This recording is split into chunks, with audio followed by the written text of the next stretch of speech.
আমরা এখন কথা বলবো আমাদের সেই প্রিয় ছাত্র শহীদ ওয়াসিমকে নিয়ে। তোমরা সবাই তাকে চিনো তো?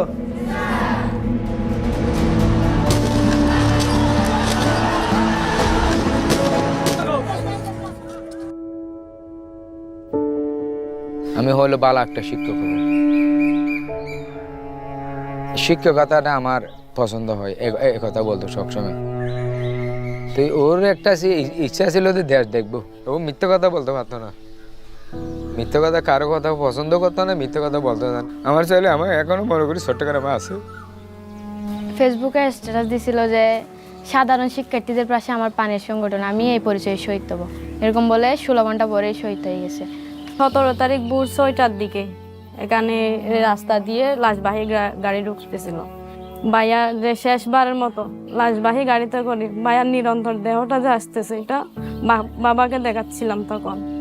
তো বাবা কিছুক্ষণ পরে অজ্ঞান হয়ে গেছে ওখানে।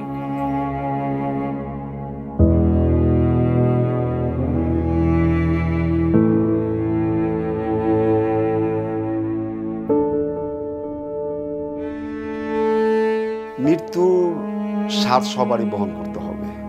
ছেলেকে কুরবানি দিয়েছি, ছেলে কুরবানি হয়েছে দেশের স্বার্থে। আমার ছেলে এইভাবে যে চলে যাবে আমরা কখনো ভাবতে পারি। মিরাজ তো আমার ছেলে না, আমার বন্ধু ছিল। ও বুঝতো যে এখন বাবার পকেটে পয়সা নাই, ও বুঝতে পারতো একটি বাবার কাঁধে ছেলের লাশ যেই বাবাই বহন করছে সেই জানে। আমার দেখতে দেখতে বৈশা রয়েছি তাজা, কিন্তু আমার ভিতরটা ঘুম যেরকম একটা কাঠের নষ্ট করে প্রতিটা মুহূর্তে আমার ভিতরটা এইভাবে টুকরা টুকরা।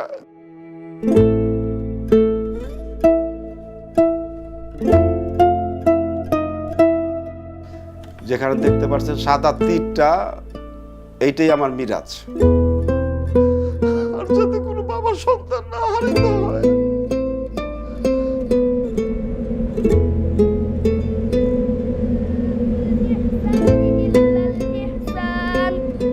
فبأي آلاء ربكما تكذبان 18 পারা পর্যন্ত পড়ছে, মানে আর 3 মাস বাকি আছে। 3 মাস পরে মানে হাফেজা লাইনে চলে যাবে আর কি।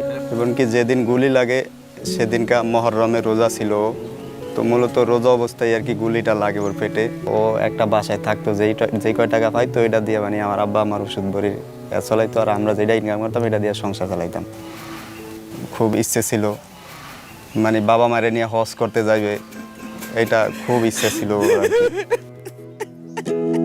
কতটা তুমি হারালে বন্ধু, কেঁদেছে অন্তর। জানো না তুমি হারাবার ব্যথা, জানে পলাশির প্রান্ত। হারিয়ে গেছে যেখানে মায়ের সোনার নলুকখানি, গোলা ভরা ক্ষেতের ফসল সাজানো ফুলদানি। এ হারানোর বেদনা তুমি রেখো অন্তরে, দেখবে তোমার দুঃখ লুকাবে পলাশির প্রান্তরে।